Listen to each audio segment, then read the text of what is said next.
Assalamualaikum warahmatullahi wabarakatuh. Kami di sini ingin mempresentasikan tugas akhir mata kuliah Arsitektur Enterprise. Di sini kami akan mempresentasikan atau menjelaskan tentang diagram Archimedes yang telah dibuat oleh kelompok kami.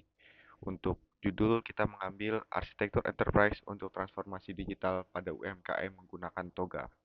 Sebelumnya perkenalkan, nama saya Abizar Algifari, kemudian ada Bam Asmanto, kemudian ada Ferdian Pradwika, kemudian yang terakhir ada Yuli Satrio. Langsung saja kita mulai dari diagram yang pertama, dari diagram fase pertama yang akan dijelaskan oleh Ferdian.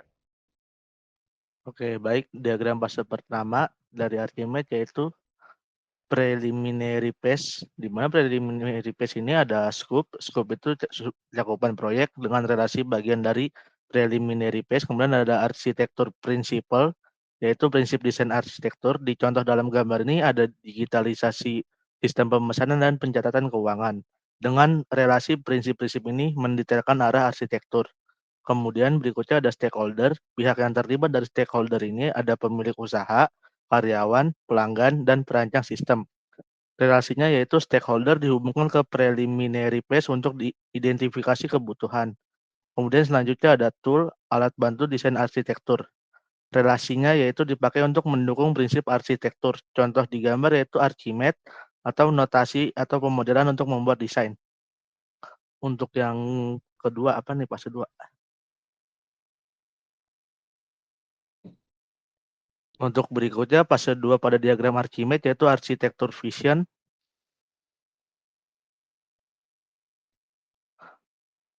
Di mana di arsitektur vision ini, visi arsitektur keseluruhan yang memandu pengembangan sistem dibagi menjadi 3 horizon waktu yaitu jangka pendek, menengah, dan panjang.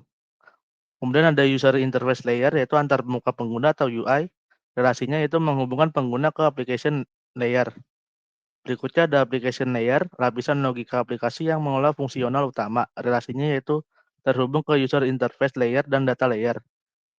Dari application layer juga memanggil beberapa modul yaitu seperti modul pemesanan, manajemen menu, laporan keuangan, dan inventaris bahan. Kemudian berikutnya ada data layer yang menyimpan dan mengolah data. Relasinya yaitu mendukung application layer dengan penyimpanan data.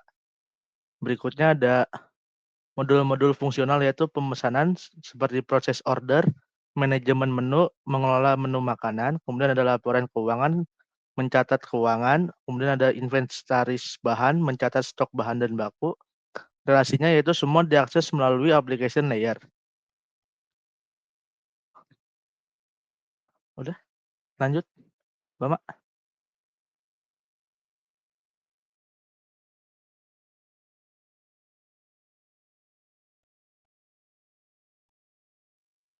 Bapak. Woi.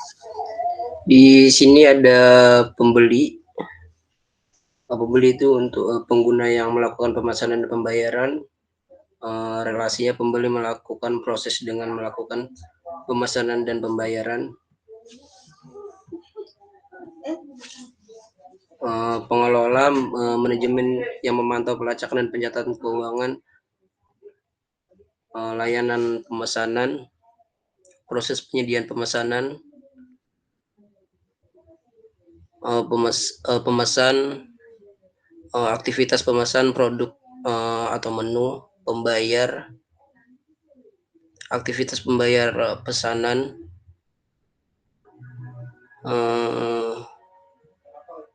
pelacak dan evaluasi untuk monitoring pelayanan dan transaksi,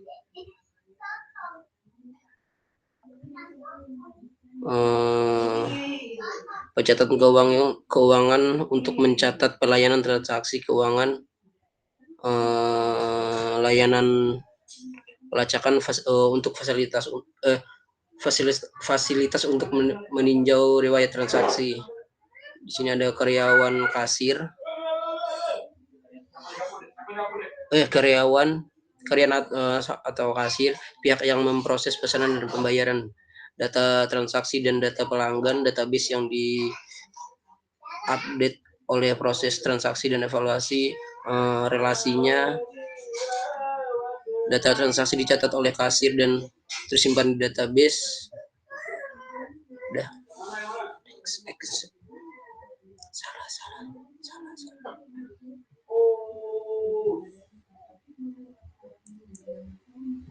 Data pelanggan untuk menyimpan informasi pelanggan seperti identitas dan histori transaksi, data menu, data menu, aplikasi untuk mengatur dan memperbarui daftar menu, sistem manajemen ya, data transaksi, menyimpan catatan seluruh transaksi pembeli, data bahan baku, untuk menyimpan informasi stok dan kebutuhan bahan baku, data keuangan untuk menyimpan informasi keuangan seperti pendapatan dan pengeluaran. Yang kedua ada application Archimedes, sistem pemesanan online, aplikasi yang sistem pemesanan online aplikasi. Ini adalah contoh aplikasi yang digunakan pelanggan untuk memesan menu secara online. Manajemen menu, aplikasi untuk mengatur dan memperbarui daftar menu. Sistem keuangan, ini adalah aplikasi untuk mencatat dan memantau transaksi serta laporan keuangan. Sistem inventory, ini adalah aplikasi untuk memantau persediaan bahan baku.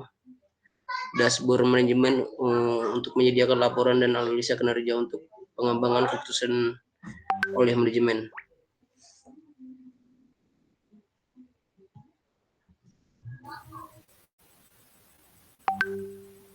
Selanjutnya ada fase 5 yaitu teknologi arsitektur.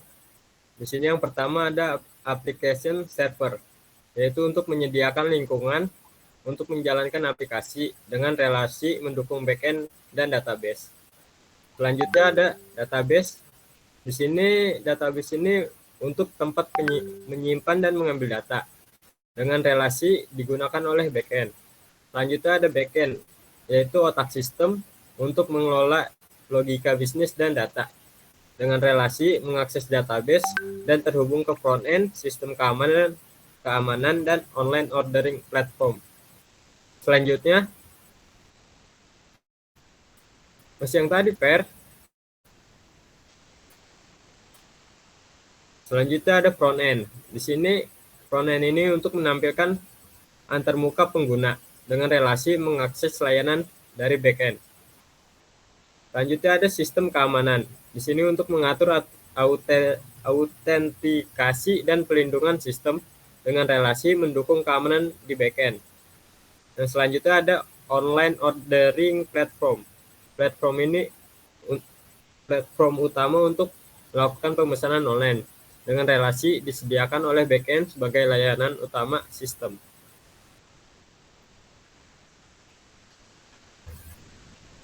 Selanjutnya fase 6 ada opportunities dan solution. Yang pertama di sini yang sebelah kiri ada identifikasi peluang digitalisasi. Yang pertama sistem pemesanan online berbasis online. Kebutuhan pelanggan untuk memesan produk atau jasa secara digital. Yang kedua aplikasi pencatatan transaksi dan laporan otomatis. Di sini membantu mencatat keuangan tanpa proses manual. Yang ketiga, sistem inventaris digital sederhana untuk menghindari pencatatan stok secara manual agar lebih akurat dan efisien. Selanjutnya ada otomatisasi laporan penjualan dan pengeluaran untuk memudahkan pembuatan laporan secara real time. Selanjutnya di kolom kanan ada solusi arsitektur enterprise yang diusul. Yang pertama, pembuatan website atau aplikasi. Solusi untuk sistem pemesanan online. Selanjutnya ada sistem pencatatan keuangan untuk otomatisasi pencatatan transaksi dan laporan.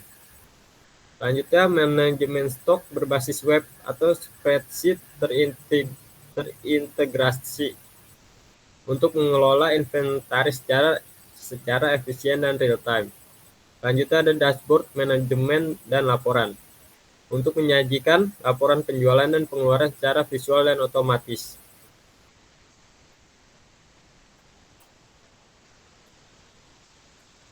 Selanjutnya ketujuh, migration planning. Di sini yang pertama ada strategi migrasi yang minim gangguan, fleksibel, dan modular. Sistem lama dan baru berjalan berdampingan. Selanjutnya proses migrasi yang dilakukan secara bertahap. Yang ketiga, setiap modul bisa diimplementasikan satu persatu. Yang selanjutnya ada initial setup. Di sini untuk pembuatan akun hosting atau database. Merupakan tahap awal untuk menyiapkan infrastruktur data seperti server dan database. Selanjutnya ada digital ordering deployment atau peluncuran sistem pemesanan online. Modul pertama yang diaktifkan agar pengguna mulai terbiasa dengan sistem baru. Yang ketiga ada finance and inventory integration. Integrasi pencatatan transaksi dan sistem stok untuk menghubungkan sistem pemesanan dengan pencatatan keuangan dan manajemen stok. Selanjutnya ada evaluation dan reporting. Ini untuk menyusun dashboard laporan harian, menyediakan tampilan data yang mudah dipantau oleh manajemen setiap hari. Selanjutnya ada evaluasi and adjustment. Tahap ini untuk mengevaluasi seluruh proses dan melakukan penyesuaian.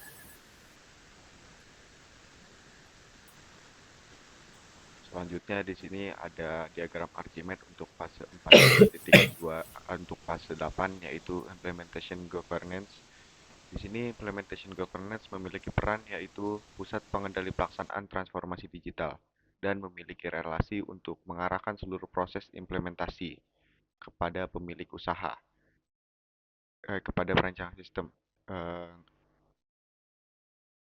Pemilik usaha memiliki peran mengambil keputusan utama, memiliki relasi memberi arahan kepada perancang sistem, kemudian perancang sistem memiliki peran yaitu merancang dan mengembangkan sistem.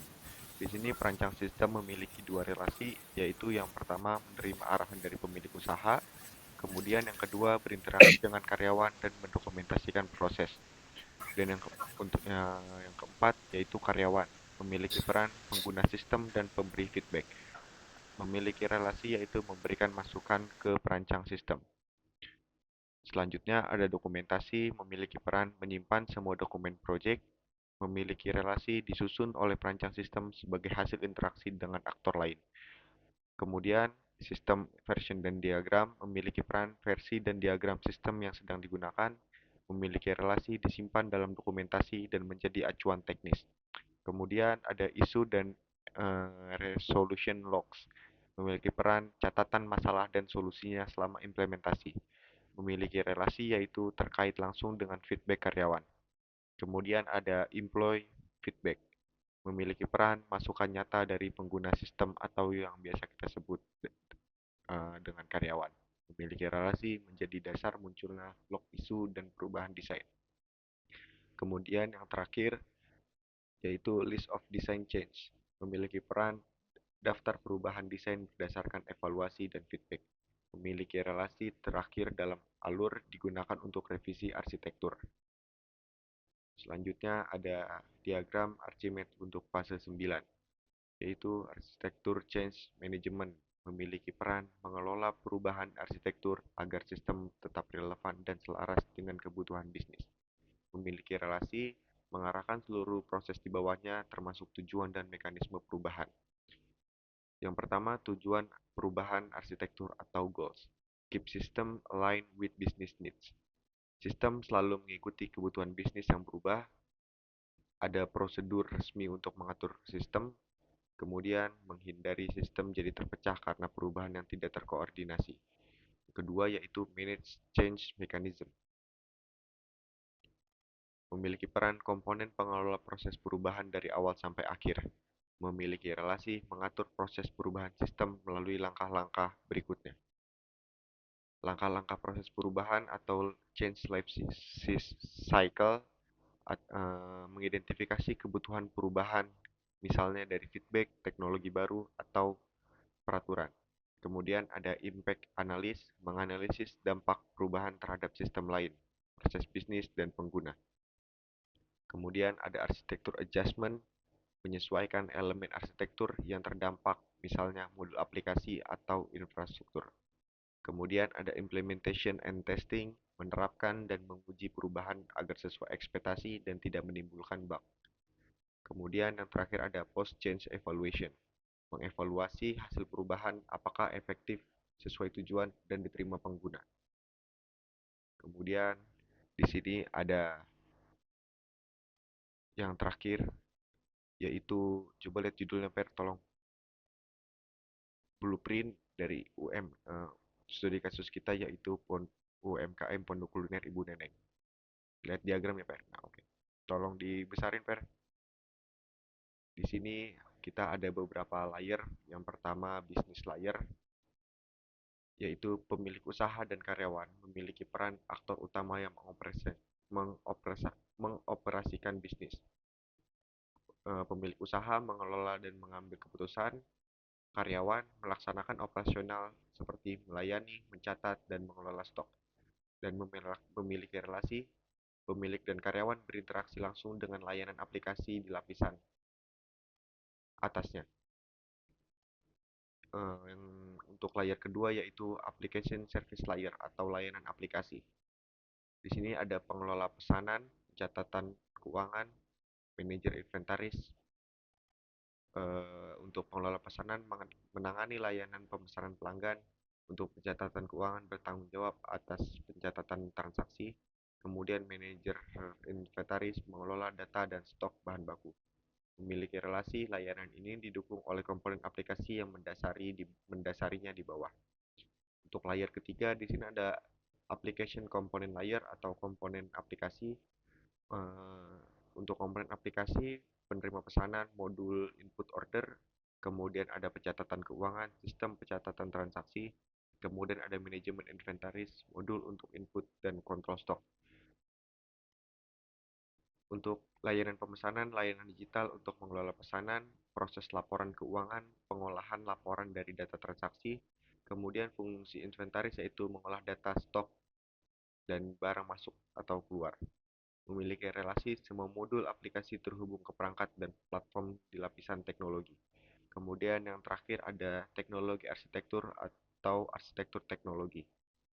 Yang pertama ada web server menjalankan aplikasi berbasis web, laptop digunakan oleh pemilik atau karyawan untuk mengakses sistem, kemudian ada smartphone digunakan untuk input pesanan dan akses cepat, kemudian ada spreadsheet tools atau yang biasa kita gunakan yaitu Excel atau Google Sheet sebagai backend data sederhana. Kemudian ada sistem operasi atau web service yaitu untuk platform sistem berjalan. Kemudian ada web server yang kedua untuk redundancy atau backup server. Memiliki relasi komponen aplikasi bergantung pada teknologi ini untuk berjalan stabil. Untuk keseluruhan alur, aktor atau bisnis berinteraksi dengan layanan aplikasi. Layanan ini didukung oleh komponen aplikasi modular seperti pesanan, keuangan, dan stok. Semua aplikasi berjalan di atas infrastruktur teknologi seperti web server, laptop, dan smartphone. Mungkin sekian penjelasan dari diagram dari tiap-tiap fase untuk studi kasus UMKM kita ini. Kemudian yang terakhir diagram blueprint untuk keseluruhan arsitektur enterprise dari UMKM Pondok Kuliner Ibu Neneng. Kurang lebihnya mohon maaf. Wassalamualaikum warahmatullahi wabarakatuh.